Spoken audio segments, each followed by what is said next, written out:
is the Dawg Pound.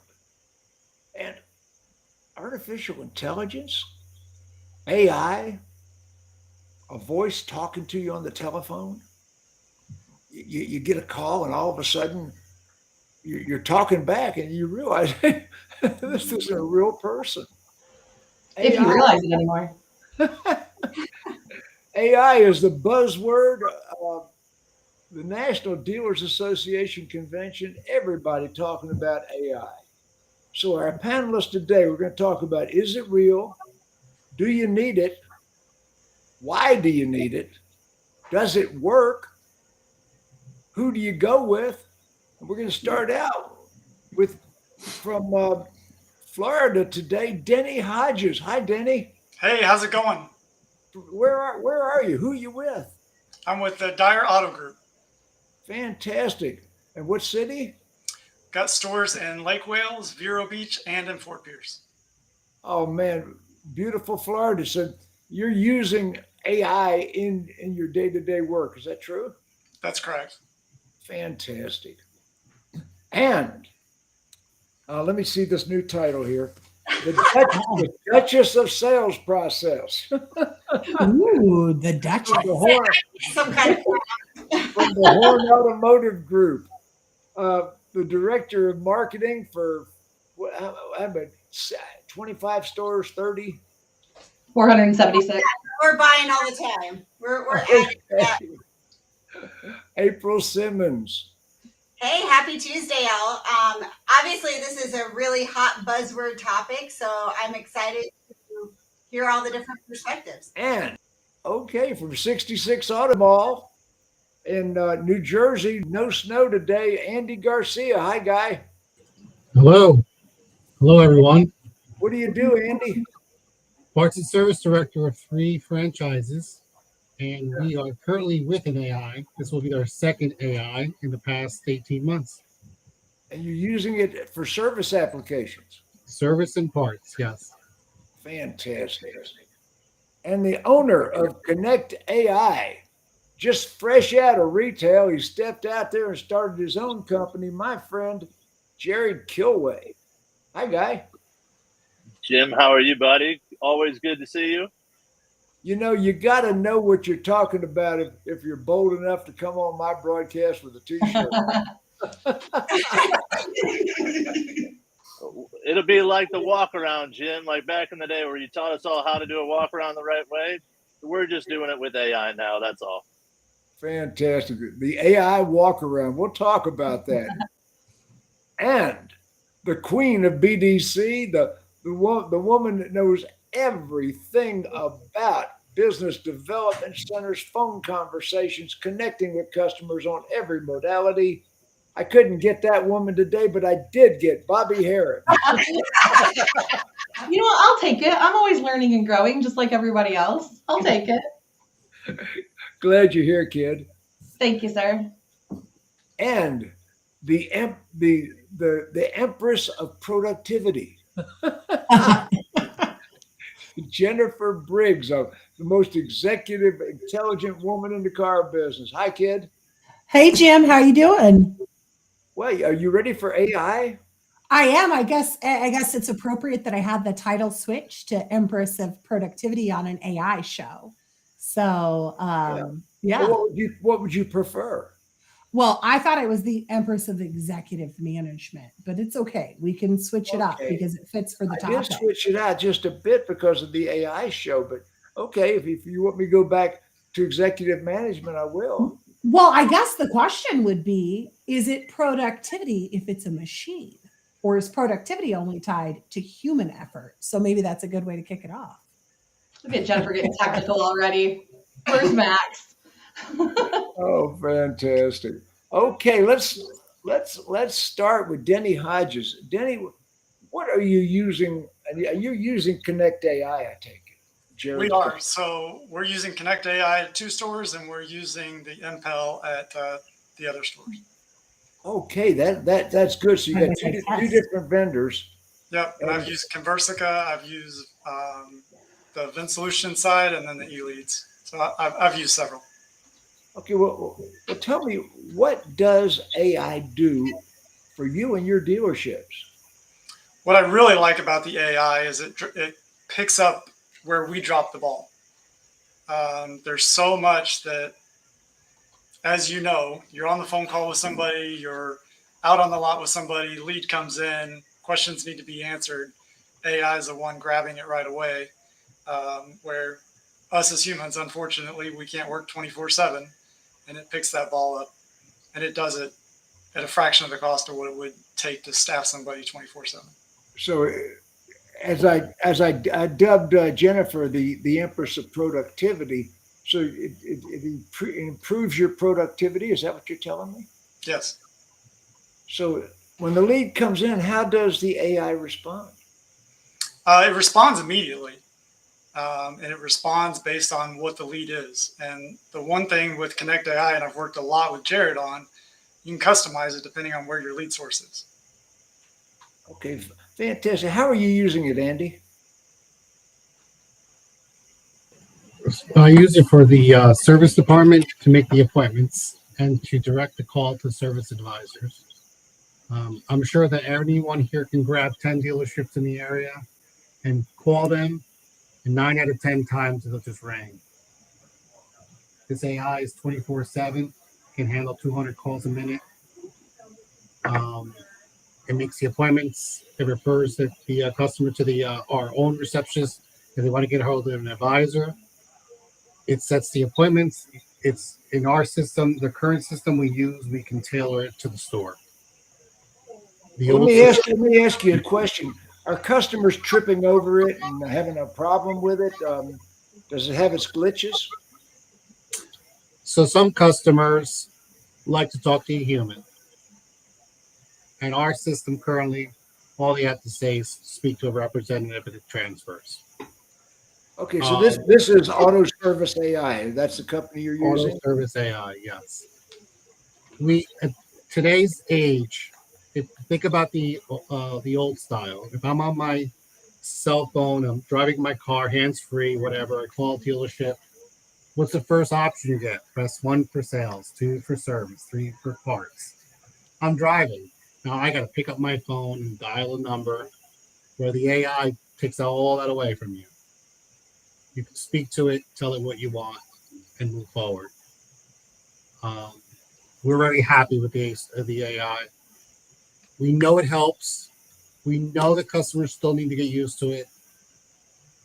We try to encourage people to use it, and we look at other avenues to adapt to it so it becomes part of the store. So we consider the AI an employee. So this isn't the little guy from India all concerned about your car's warranty. No, not at all. That little guy from India. No, I don't think that. Most of the people we've got calling about warranties, so let's give him credit. Yeah, I was going to say, I don't even think that guy could handle 200 calls a minute. So, Hey, can we, before we get take too the far, question on the screen, Jared. Which one? We got a couple of them there, Jim. Are we talking I'm about the looking one at for me? Aaron Hart's potential on, opt-outs. let's not forget about the potential TCPA,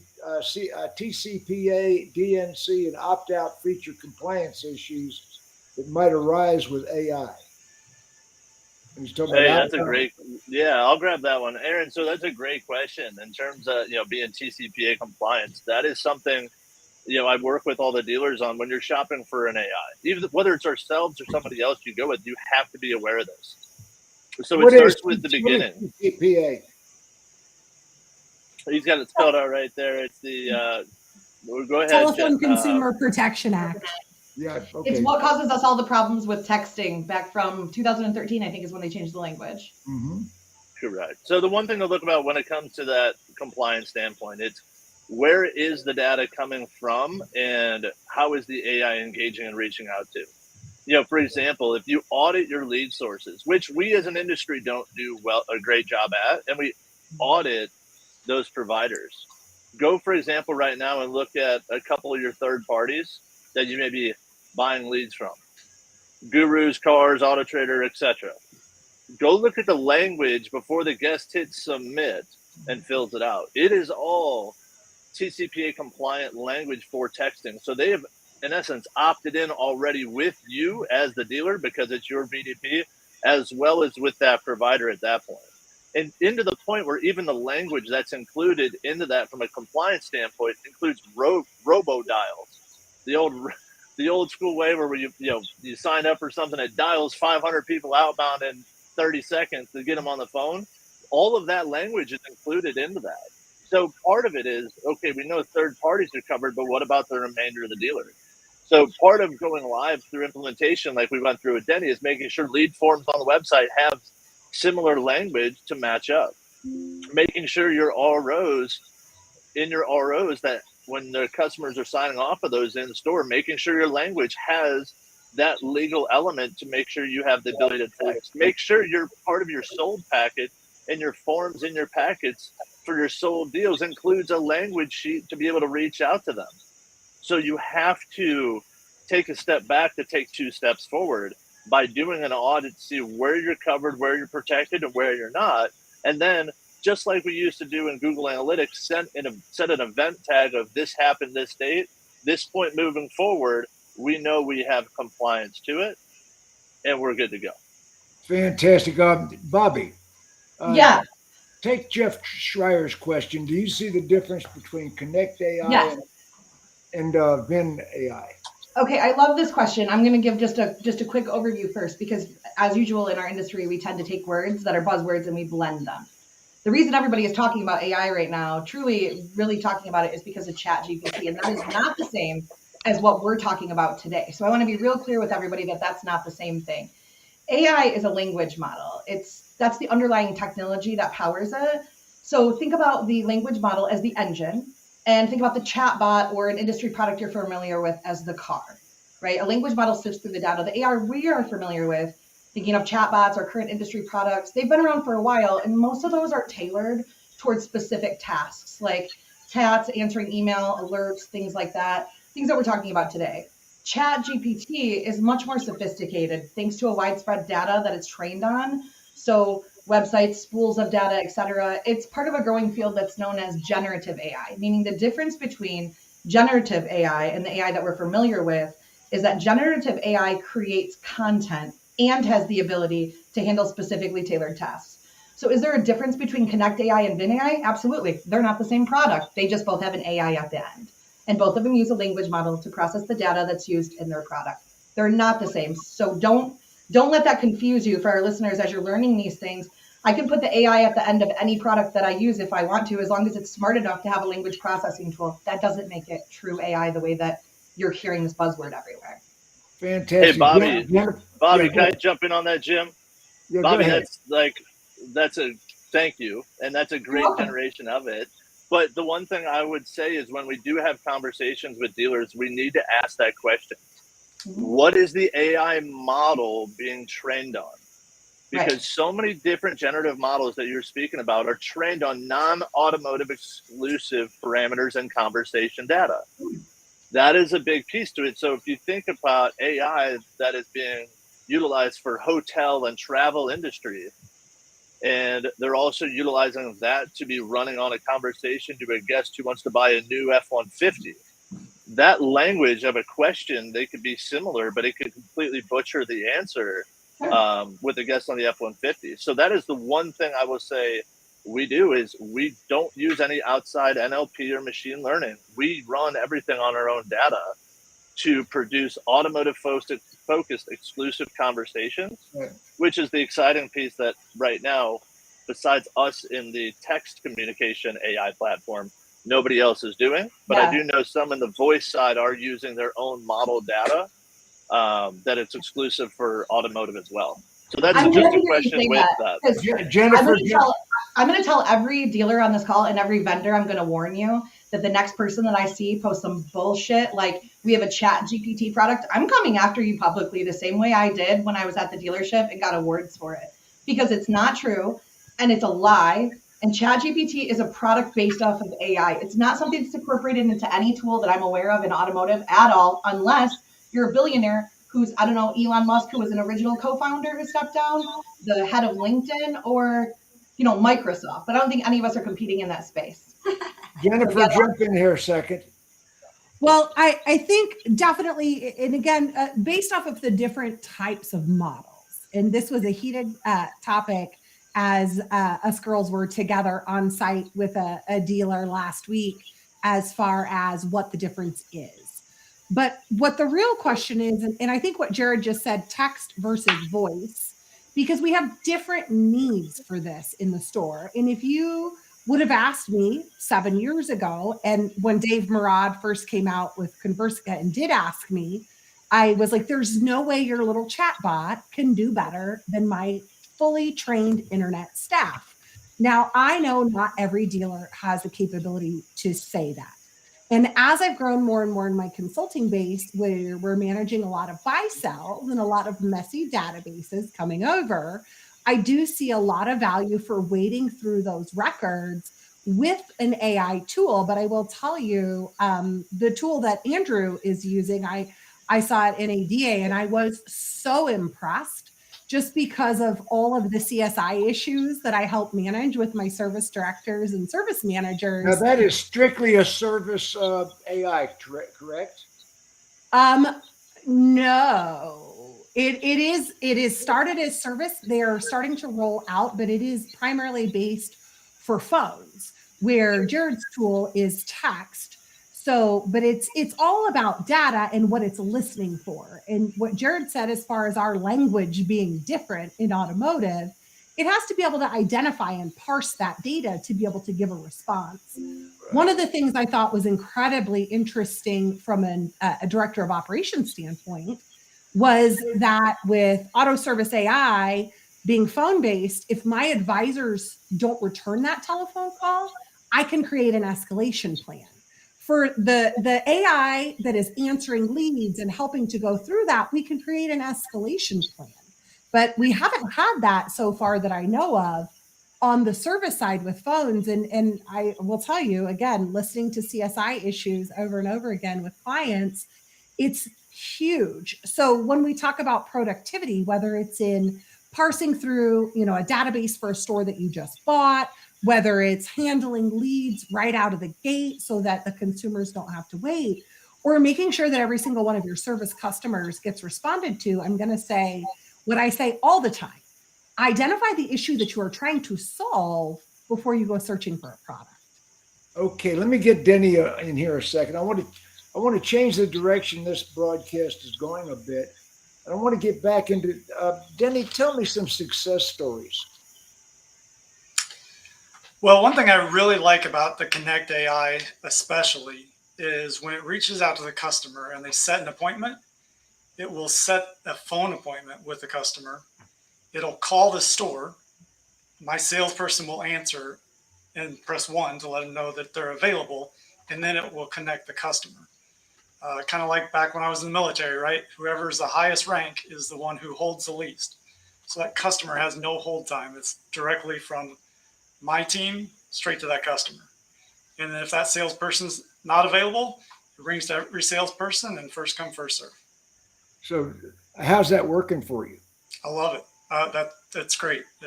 It takes that customer experience, which is really the biggest thing with AI, is getting that customer the answer they need as quickly as they possibly can. Well, you just said the word quickly, and I'm going to get with Andy on this in a minute. You said the word quickly. I get that AI is more about how much time it saves you and how many more leads you can handle, how many more people you can process, how much more you can do at the same time. Am I wrong? Yes and no. So yes, that's great for us. No. But no, the real thing with AI and what I like about it is it gets the customer the answer. Because without that customer getting the answer and the customer waiting, they're going somewhere else. If we can provide the value to them, they're going to come to us, because customer service is key in the car business. And it's the one thing that sets us apart from other dealerships is the fact that we look out for customer number one. Fantastic. Let me go to Andy a second. Andy, take that question on the screen, would you? So, basically, like I said before, how many phone calls do you miss? Because if someone's busy, an advisor's busy, the receptionist's busy. How many calls do you miss? You can't really put a number on that. So there's your AI. Can I give you a number based on facts? No, I can tell you that every call that's coming through the service department is getting answered by an AI And if the AI can't help, it's being transferred. So there's a CSI increase on that. There's better responses. The AI automatically makes the appointment. It doesn't have to have a human contact. Um, it puts, instead of having 10 receptionists, 10 advisors answering phones, you have an AI answering 90% of the calls, maybe 80% of the calls, maybe 50% of the calls, but you're not missing those calls. And I challenge anyone, call a dealership that does not have an AI. Call 10, 15 dealerships. Call the service department to make an appointment. Guarantee that you're going to be, oh my gosh. Let me jump in on that. I have said in speeches and seminars and conferences for years, the one employee that blows more deals than any other person in the dealership. Who did I say that is, The Jennifer? receptionist. The You always say The that. receptionist. The receptionist, him or her, and usually it's a pretty female intensive position, so I'm going to say probably her. She thinks her job is to channel those people to voicemail, to get those people off the phone as quickly as possible, not handle their inquiry, not handle what they called about. The receptionist believes it's his job to get those people to voicemail and not to get them to their destination and not to get them to the point where they came in on to do something or to talk to somebody. AI connects that, is what I'm thinking. Jared, am I wrong? No, you nailed it, Jim. You nailed it again as that one. And I'm so good. it's really meant to what you said and Denny said, and Bobby. Everybody said it so far. It's the enhancement. It's not replacement. AI is designed not to replace a person. It's to enhance the guest experience by providing it. So I look back to this, and it's going to be a crazy analogy, but you know me, I always come out with the crazy ones. You look back at why Domino's Pizza became so successful again after years of falling off the map. And it was their pizza tracker that they came out with, and everybody could watch the little line move when you ordered to, oh, it's in the oven or it's getting made and who's making it and all these different steps. It's the reason why Uber, it's the reason why Lyft, it's the reason why these companies became successful, because it's that transparency effect. I think of that same pieces, and some of the things we're working on is to be able to provide that same level of service to that consumer. Hey, you're here in the process. Your ordered a vehicle. Imagine this. What if you could do the Domino's Pizza tracker for your new Cadillac Escalade, Jim, that you just ordered, and you just put your $500 deposit down, and now you don't know when your car is going to show up. But what if you had the ability to track it like a Domino's Pizza tracker? What would that do with Ford to that Motor service Company, that level? would be a disaster. Well, I mean, right now you could go into ChatGPT and write the code for it without even trying and have that program exist in about 6 minutes. Okay, I got know. it now. Okay, I teed you up, and we haven't heard from April yet. April, I gotta talk real talk with the dealers now. All right, dealer people. Here's the thing. Bobby gave the best explanation I've ever heard of AI, but I will also still say that AI is a buzzword and everybody is talking about it. And one of the things I've drastically learned is I love all the vendors, but they'll all say, yeah, I can do that. Yeah, we do that. Yeah, that's how it works. Ultimately, you won't know until you try unless you do this. So I'm going to take what Jennifer said. For our usage of AI, it's store by store. And we look in our process and we say, where is my biggest pain points? Where are we losing opportunities? how many AIs are you using? 3 or 4 different little pieces. Because like Jared, Name the vendors. Who are you using? I am using Cornell. I use Stella. I have used Vin. I don't use that anymore. There are a couple other little integral pieces where it's part of another package that is being used, but it's small little pieces throughout. And what I have to tell you about AI and what I've learned so that we make sure we do this right look first of all for your biggest missed opportunities. That's the first spot that you want to look at interjecting AI. So for one of my stores, it was like Andrew said, it was service appointments, right? Getting our service appointments scheduled, especially for a store that is a high volume where my customer base still wants to call in to set that appointment. Some of my stores mostly do them online now, so it's not as big of a pain point at that store. So first of all, figure out what your big pain points are. Second step, once you figure out your big pain points, reach out to AI in that area that says that they can solve those pain points. But before you sign a contract, find 3 or 4 dealerships that are currently using their AI. Oh, wonderful, wonderful. Yes. Ask yes. them for 3 or 4 dealerships that are currently on the platform that they are selling you. And then you go be a customer at all of those dealerships and you try to see if you can break their system, if you can understand it, if it's as easy as they say, if it actually answers the questions you say they're going to answer. And if it does and it works, it should probably save your pain point then, and you can sign the contract. That's great advice. That way you don't have to worry about whether it's this kind of AI or that kind of AI, because they're all going to tell you it is. They all do. Love y'all, but you do. So at the end of the day, be a customer, go shop it, and see if it works for another dealer.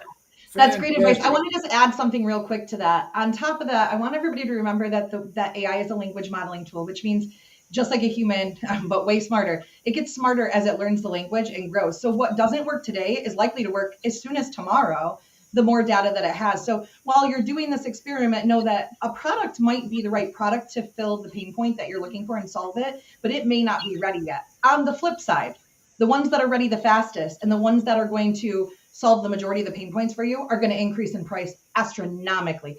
I say get on their 20 groups right now. Get on their boards, get on their 20 groups, get in their beta testing, be a part of it, and lock in what would be essentially a negotiated rate for later in the event. Are there a lot of new companies coming out?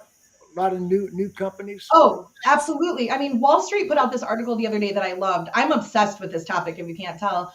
And it's true what they said. They said companies touting new chat-based artificial intelligence systems are running a massive experiment, and we're all the test subjects. Mm-hmm. It is that fast that you're going to learn. And in this experience, they're basically putting out an alien language, an alien intelligence that nobody really understands. And it's been granted the ability to influence our assessment of what's true in the world. And that goes for buying experiences, shopping experiences. For crying out loud, teachers right now are unable to decipher without another AI system if an essay has been written by AI. ChatGPT last week passed 3 of the toughest medical exams in our country. I'm not going to pretend I remember what they're called. I don't, but it did without any help. That's dangerous. And used wrong, it can be very dangerous, or used correctly, it can be very helpful. Andy Garcia, let's go back to customers a second. Let me just add one thing. Oh, one of the biggest things on AI that I learned 18 months ago, and someone said it before, they'll tell you they can do all these things and they can do this and they can do that until it goes live. And then they tell you it's going to learn your system, and it takes a little while. Now you're in it for 45 days and you realize you still need something changed. And the answer to you get is, well, that's how the system works. The reason we switched to auto service is because I can make a phone call right now and say, I need this customized to this dealership. When a customer says, I want the owner now, it gets transferred. The other system, believe it or not, would not understand, I need a receptionist or I need a service advisor.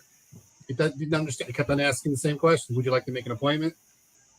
They were looking for keywords, but absolutely make sure that you can customize the system for your store. We're not all cookie cutters. How many times have I been screaming at the telephone, representative? There you go. Oh gosh, I get so bad. I usually just say human. But I'm sorry, what was your question, Jeff? The question was before you went on your tirade there, which was beautiful. The question is, tell me a success story that you had with an individual that comes to mind. a success story that comes to mind? Yeah. My God, that's gonna be. Something that AI did that you just said, damn, that's cool. I mean, if you listen to these conversations, the AI knows that if the customer's in your dealership, Okay, can you listen to the I conversations? can listen to the conversation. If I say the keyword, the car needs to be towed in. Boom, the AI gives the towing number that we choose. Is your car under warranty? Here's the manufacturer roadside assistance number. You've just taken 7, 8, 15, 20 minutes of time and gave it to something else so another live person can work for those 20 minutes. And it lives in Exactly. all of the levels. It lives in Yes. all of the levels. Last week, I created an Atlas campaign for the new Atlas. Welcome to the family. I'm not going to tell anybody what system I used because I'm going to keep using it, but you'll be able to Google it and find it pretty easy. I used a system, an AI system, and in 13 minutes, I created an entire art campaign. We talked about who's going to do the videos for it. And since nobody wanted to volunteer, I created an avatar to do the videos that looks like a human, implemented a voice, and they're now the brand spokesperson. And then I created an entire social media campaign using 12 bullet points of information that will last up to 3 months and incorporate the fluff holidays and the national ones. It took like 13 minutes, people. It will blow your mind. The avatar, did it look like Haley Joe Osment? It didn't. I needed an avatar that nobody else could use so that when a person gets fired, You they're have no to longer. remember the movie Artificial Intelligence. And it was just an idea concept. It wasn't all the way into play. But just like Andrew just said, even AI with VIN, for example, there's AI with VIN with responding to people. And there's AI with VIN actually as a Cox Automotive product, which is looking to see if somebody's visited another website or looking at a car, whatever. Those two pieces are completely different and utilized in different ways. Where just last week while training on site, I was able to identify a list of sold customers that were coming up out of lease and had exhibited buying behaviors within the last week. Was it perfect? No, but it gave us a list of 14 people to start with. And that 14 person list was more powerful than the 300 on the manifest to get the sales team and the managers bought into actually doing it. And I'm not advocating for VIN AI here, to be clear. I'm just saying that was what was being used in the store and it was used in training. And those examples are top of the funnel to the bottom. Now, if I incorporate it in Jared's product, we go even a step further. So I want Yeah, to just, Bobby. Oh, sorry, go I ahead, want to Jen. just real quick before we get too far away from what Andrew said and what Bobby just said, and like when April was saying for vetting these different vendors, you guys, basically what Andrew said was he made a change because with a prior provider, he couldn't feed the machine. What Bobby just explained to you was she created an entire marketing campaign with a content creative AI tool that allows her to feed the machine. We wouldn't hire a salesperson that we couldn't train, right? So why would you necessarily have a product that while it's learning, you can't contribute to how it learns? And I think, Jared, I'm going to tee this right back over to you because you already said it once, where your tool is automotive specific so that it's already knows our verbiage and our language. But I think that is really key in any type of partnership. And here's where we're going to miss Max and in claiming vendors aren't partners. But it is a partnership when you can feed the machine so that it works better for your consumer and your. Vendors are not partners. All right, Jen, go No, ahead. Jen, no, 100%. And going back to April's statement, April, thank you, because what you said in terms of the vetting process is something I tell people who we work with. But also, in addition to that, it's really pick the 3 biggest issues. If I'm back in retail, coming out of retail to this, I'm going to go look at what are my 3 biggest impact elements right now that I can have AI do that's going to make an impact to not only my productivity, but also most importantly, my bottom line. And that's what I'm going to zero and focus in on. And that's the question when I asked Denny, when he came on 4 or 6 months ago, what are the pieces that what do we need to focus in on? And what is the area of opportunity? Because it's going to be 2 or 3 things, and we're going to get 2 or 3 things really fine-tuned, dialed in, and perfected. It's no different than building CRM processes. You're going to have to continuously work, adjust, tweak, make adjustments before you really go into the next step. And that's where we like to work with people in the dealer sides, like Denny, where it's like, okay, where does this come in? And now it's like, oh, how can we utilize the CDP to better feed the AI to reach out to, like Bobby said, a guest list of people who, here's 100 people that are looking at an F-150 that are actively engaged, that we know are text users that are going to have a high probability of engagement. How do we continually get better and more efficient with our marketing reach, but as well as better empower and strengthen the AI conversations to provide a solution that really enhances the guest experience? What methods are you using to communicate with these people? I'm sorry, say that one more time, What Jim. methods are you using to communicate with these people? We are pure text. We're pure text basis on, inbound, whether it's a KBB ICO sequence or a sequence for, cars.com or your digital retail. And we have some stuff that we're working on with DR providers with feedback from some of the people on platform, and talking to Bobby at NADA and others. We're working with some DR components to be coming out in the future as well. But all of our communication channels is all via text. So it comes down to, going back, Jim, isolate where's the area of opportunity. It's lead volume versus staff. That is the biggest one, not having enough staff to handle the lead volume, and focusing on creating the engagements. We're not trying to take over everything. I want to lift your engagement rate and get somebody delivered to your trained staff that are engaged, rather than having them go and call and talk to 50 different voicemails. Why not let them get on the phone with 15 people who have said, yes, I'm interested. Let's talk this time and place. Okay, so the buyer, somebody take that question on the screen. I mean, do they just not listen when I say things out loud? They just don't sometimes. We're being solicited by Dealer AI about Microsoft's latest OpenAI revolutionary chat GPT technology. Anyone familiar? Okay, and I don't mean to sound like, are you listening to me? I mean like Dealer AI. I don't know what their sales staff was trained on, but chat GPT is not the product that vendor is soliciting to you. I promise.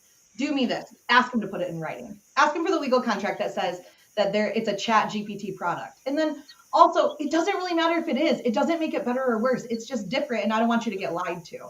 And that's where I would start with that, because it's not that product. They're using a buzzword, a term that is real, Right. engage you to get you to listen to them. So here's the truth. Every vendor in the market that has an AI product could essentially say the same thing, and you would be just as interested. If you're looking for what Dealer AI actually offers, which is a conversational chat AI product, only look at them for that, and then look at their competitors and follow April's advice and ask for 8 dealerships that they have, and then don't go to those 8. Those are their best customers. Go to the ones that aren't their customers. Look exactly. Don't go to the bell cows that they put out. I usually actually ask for, in know? addition to those references, guys, I always ask for who are your last 3 cancellations as well. Oh, that's good. And don't be afraid to ask for it. I mean, look, the product, the technology that's available to us right now is amazing. It doesn't need to be a secret. It's going to need to be trained. Samsung dropped a product in Japan last week. I can't remember the name of the town. It was a small town, but it's a Samsung product where I, who don't like to answer my phone, if you know me, you know that, right? And I don't take voicemails, can actually train my own AI tool with my voice to tell you that when my phone rings, and have you answer and go, hey, this is what I'm doing right now. Go ahead and shoot me a text right now, and I'll get back with you later. I, as a person, as a human, am not going to lie to the person listening and not tell them that it's AI. I'm going to use the tool, but I'm going to use it openly and honestly and with transparency. And that's scary to do at first, but that's the right way to do it. These tools are about to be incredible. Over 1 million people signed up for ChatGPT in the first week. It launched in November, not publicly, but in November. It's gone so out of control crazy that the valuation in the billions took days. If you think that all of that stuff is new and it just happened, you're crazy. It just got released. And since it's been released 2 months ago, it's got even wilder. By tomorrow, some of the things we heard about with AI that were last week will be wiped out and not exist. Bobby, they all evolve. It's going to evolve like nothing we've ever seen. You mentioned Conversica. I asked Conversica to come on the show, and they couldn't bring their on short notice. This show, I was not going to have vendors on this show initially. Initially, I was just going to have dealer people, but end of the month, the last day of the month, I was real lucky to pry Denny and Andrew loose, because dealer people didn't want to be on the show. So I said to Jared, and I went to Conversica, I even went to auto service and asked them to personally be on, and Jared accepted. But Conversica was probably the first AI chat box, but they've evolved to whatever they are now. And Jared, are you evolving right now? Is that in the short time you've been in existence? Oh, I mean, Jim, when I came on, it's night and day difference in terms of evolution, and it's changing faster than anybody can keep up with, and it's because of the influential dealers like an April, like Denny, like Andrew that are pushing us to get better. Hey, I had Big Tom LaPointe. Everybody knows Big Tom. Talking to him, he goes, "Hey, I want AI to run my sold follow-up sequence after 6 months because my salespeople just don't do it. Is that something you do?"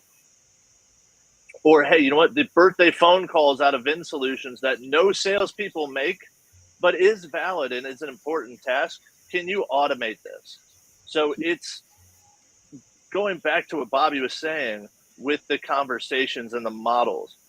That's important. Talk about Chat GPT or GPT-3, which is the integration data point for Chat GPT, which, yes, do we have an integration with? Sure. Anybody can do an integration with it, but it's what are you training that data on for a model? It comes down to how you train it. It's like buying a cell phone out of the box and not having a SIM card put inside of it is the best analogy I can give you for Chat GPT. But where we're all missing the boat, and we need to really take a step back and think of who the end user is, which is sales team, BDC team, etc. The other question you really have to ask yourself is how does it integrate with your CRM and your current process? Does every communication push to your CRM? Full transparency into that active record. Does it start and does it stop based upon the activity your sales team has done? Or is it like a light switch? Is it on all the time? Because it could have the best conversation models in the entire world and answer every question. But if it's stepping on top of your sales team and BDC, trust me, you're as a manager are going to hear about that because they're going to be like, this is just pissing the customers off. They're disrupting what I've already talked to them about. So it's really, as I look at it, it's really three pillars. One is the CRM integration, which is critical. One is the evolution of the product suite, and the one is the actual level of conversation. And you have to find one that may not be the best at all three of those, but an equal balance and showing trajectory towards growth and evolution to really be able to build, once again, that partnership of long-term growth and be okay with being okay, knowing that it's going to get great. And it's not set it and forget it. It's not a set it and forget it model. If that's the pain point you have, you're in the wrong business. Move into another lane because this is not for you. April, jump in there a second. I have one question actually kind of going back toward Bobby that because again, AI is a big old word that hits a lot of different areas. But Bobby, you had mentioned utilizing it for content creation. And there's a lot of conversation now around AI and content creation.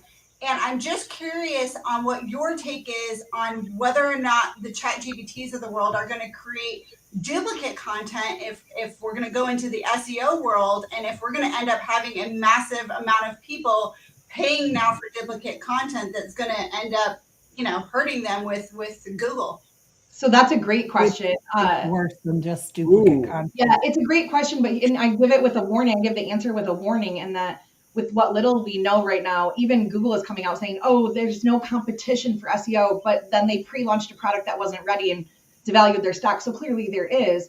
But even right now, AI is already used through spinner tools to unduplicate content, that we're paying in other countries for, where it comes over and it's respun. There's a ton of tools out there that already do it. I would tell anybody that is going into this, and I can only work with the knowledge that I have thus far, that if you're buying content from somewhere and you're not certain if it's AI content that could have potentially been duplicated, you should be running it through your own spinner tool, doing a QC check on the information, and then putting it out there. I would, unless you're working with one of the top tier SEO companies, and I don't mean to say that there's not a lot of them, but for me, it's Search Lab Digital. That's my go-to, and you never hear me back a product. That's the one. Unless I'm going through a company like that, and probably even if I am right now, truthfully, I'm going in and looking at all of the content that I at one point trusted and reevaluating it. And then knowing that Google could come out at any time and say that now SEO is different, because now how we search, it will become different. It happens Right. that fast in Microsoft. So it will with this as well. And I Well, totally agree. And I think that's a whole nother spin that we've got to just Yeah, be really great question. aware of, because there's a lot of, it's suddenly now I can create content like you in 13 minutes. Like it doesn't Right. take time. So you're going to have a lot of new vendors jumping into that space as well. And I think 100%. you just have to be very careful and ask a lot of questions. And to your point, spinner tools are great. If you don't know what you've got to find out, because nowadays with AI and some of these things on the surface, you may not know. And then also the other thing I will say is you've got to watch your contracts. So make sure that you're reading your contracts with a fine tooth comb, to understand where is the liability for something that is put out by AI.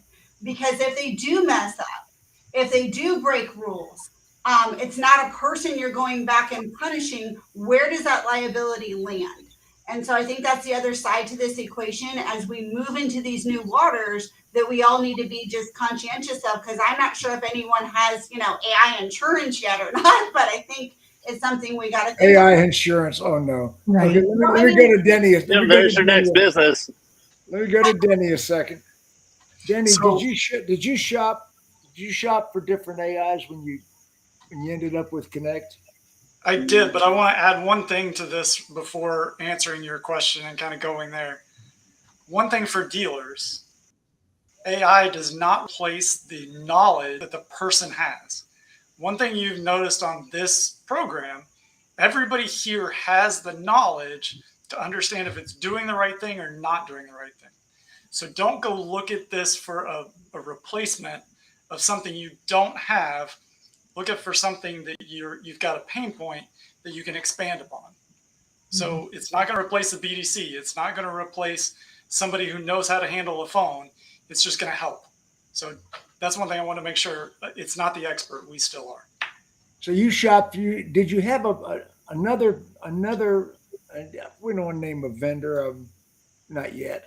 But did you have another vendor that was not that they replaced? I guess is what I'm asking. I did, yeah, and I actually only replaced them in 2 stores because I like doing A/B What tests. was the shortcoming of the vendor you replaced? It's not really the shortcoming is Spanish. We've got a Spanish population here in Florida, and we're really going after the Spanish community because there's such a need there. To not go onto a completely different topic, to keep them from having to go to buy here, pay here, we have such a need that we can help. And we've got such a great staff that we can help with Spanish speaking. And one thing with Connect AI was it was not only able to help us with Spanish, but even help figure out what dialect that Spanish is and be able to communicate the customer. Again, it's all about whether it's Cuban or Mexican is quite a bit different. It absolutely is, and I'm just learning Spanish again, so I can't really help with that. But yeah, absolutely, that was all about the customer experience. And we have one store that we have a lot of Puerto Ricans, another one's more Colombians or Cubans, and it's a huge difference, and that's made a difference for us. Okay, Andy Garcia. You had other vendors. What were the shortcomings of the other vendors? Like I mentioned before, they just were not customizable. I think that Jennifer said it before. I wasn't teaching the AI. The AI was teaching itself, but not getting any information from me. So it was doing whatever it needed to do without my input, and I couldn't correct that. So we tried, and the answers we got back was, "That's how the system works." Well, That's the problem with most vendors is they design it on theory, on the way they think the car business should be. Right. The programmers, you guys are geeks. You're geeks. You don't get this shit. Okay. And having car people in the background, as Jared pointed out earlier, we have a special vocabulary. We have a special product, and when they program the way they think the car business should be. Is that what you're saying? Am I missing the point? Even the simplest things, asking for a receptionist. It says the system that I have will say I'm going to transfer you to a technician. What? No. Remove technician. Can you say service advisor? We really can't do that. Are you kidding me? Are you kidding me? So they weren't a. That's the key. I think the key is looking for a company, an AI, that specifically concentrates itself into the dealer business, not an AI that works throughout the country for everything else. I'll never forget when Vin Solutions launched when they very first opened. And Matt, who was the brilliant coder in the back end, wasn't allowed to talk to dealers because they learned very quickly that he wasn't a customer facing person. He's a brilliant guy, super freaking smart. So soon they said, you know Matt, do you? I named him the Uber geek. Yeah, we had it out. I was one of their first clients, actually, with a large group. We had it out for a while. But then they quickly brought in dealer people. One of the smartest things they did, and from a vendor perspective, it was probably also the most profitable on their end, but from the dealer side, was bringing in dealers for a dealer advisory board where we did upvote on things Reddit style. We did look at it. And from their perspective, they brought in influencers is basically what ended up happening.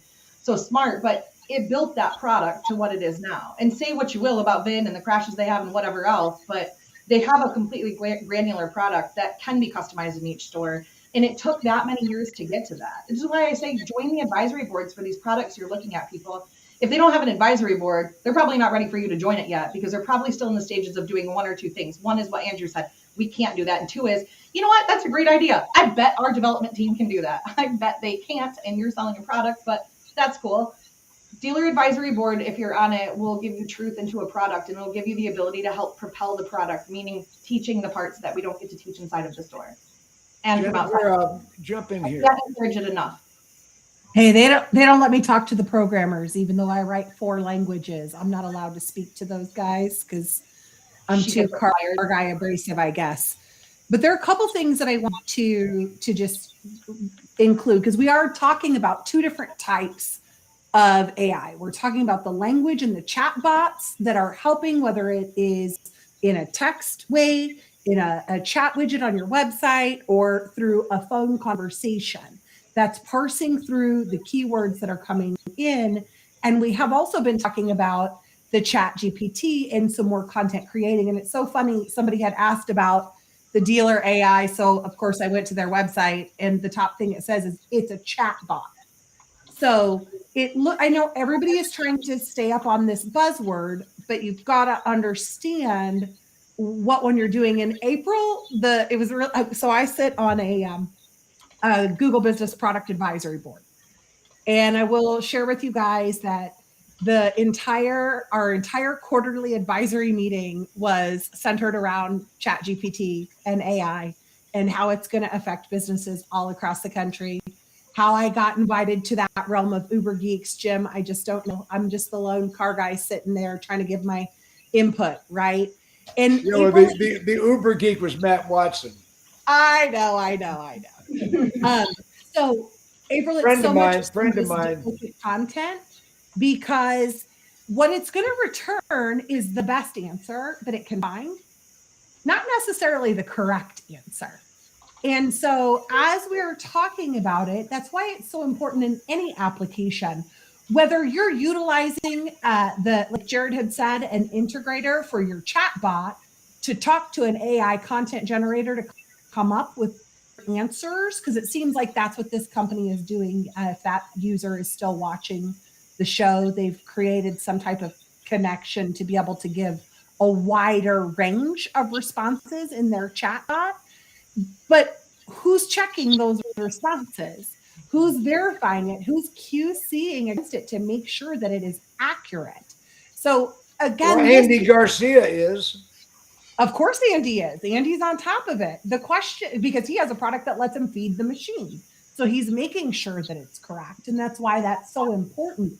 But Jared had mentioned very briefly another buzzword that everyone's talking about or going to very soon is the CDP, right? Utilizing your data using and tying these things together. I think the biggest issue right now is that everybody wants to talk about the buzzwords, but nobody really understands what they are.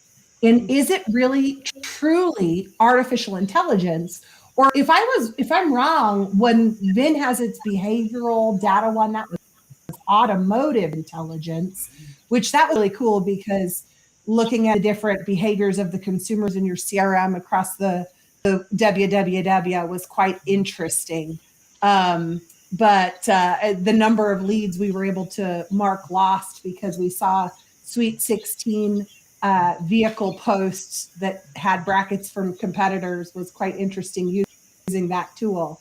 But be cautious and be careful. And if you don't know, or if somebody's talking, just, do a pause, make your notes, go back and research it. If it is just fluff and doesn't solve for your issue, you're going to waste your time and your money. And ultimately, it's going to create a bad consumer experience. And that is going to affect your bottom line. Fantastic. Jared, jump back in there. Yeah, no, it's kind of hard to follow Jen on that one when it, coming back with that. But it's so true. And it's not about the now, it's about where can this go? And that's kind of where I'm looking at it, is from the evolution of this with the CDP as it's a buzzword. But what is that going to mean in 5 years? And what are we planning for in 5 years with that? Where is CRM industry going to be? And so that's where I'm always looking at that 5 year mark. Hey, maybe Jim Cramer and I are back in the metaverse doing this here in 5 years. Who knows? But it's the things that we need to look at and go and review. But that's the future. What's the now? And what have we learned from the past so that we can make the now better and plan for 5 years? It's kind of how we operate here at Connect. But we do that with talking to people like you that have taken great notes from this. I've got some ideas and some pieces to it. So it comes down to constantly evolving, constant changing, and making sure the integrations are tight. Because integrations are the key integration to everything. How can they get in touch with you, Jared? Component. How can they get in touch with you? Anybody can jump on. It's connect, KONECT.ai. Jump on our website, go there. There's time, book some time on my calendar right there on our website. Answer any questions, whether you're using our product, competitor product, or just have a question in general about where is this at and where is this going. I'd love to talk to everybody. Okay, so they can connect with Connect at that website. It's KONECT.ai, Jim. Okay, so you misspelled it. Okay. One N. Of course I did. Would you expect anything else from me, Jim? Okay. Oh, you geeks just blow me away. Okay, let's try it again. Okay, is that there it? we go. Okay. Yes, sir. That is it. Okay, just wanted to be sure I had it. real quick. Somebody buy all the other domains so they can transfer right over. Right, exactly. I was going to say, please tell me you own all the misspellings. We own quite a few of them. Absolutely. Okay. Ooh, fantastic. You don't know the one I just bought. I'll send you the bill for it later. All right, as we get down to the last couple minutes, and Bobby, how many did you buy while we were talking? 7 before I announced it. Okay, very good.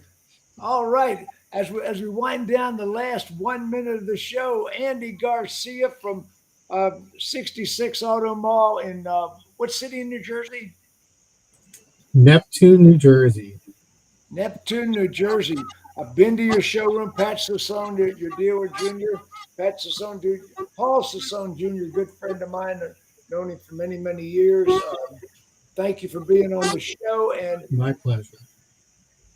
And when we talk about the Dyer Auto Group, multiple stores on the Gulf Coast of Florida, Denny, thank you for being on the show today. Appreciate having you. Thank you. It's my pleasure. And Jared Kilway. Maybe you are the new Uber geek. I'm not sure. Thank you for being here. Oh, Jim, it's always a pleasure, sir. Thank you so much for having me, and great to see all these familiar faces again. Okay, so thank you, Melissa Sigmund. Jennifer, April, Bobby, thank you. Wave goodbye to the audience, everybody.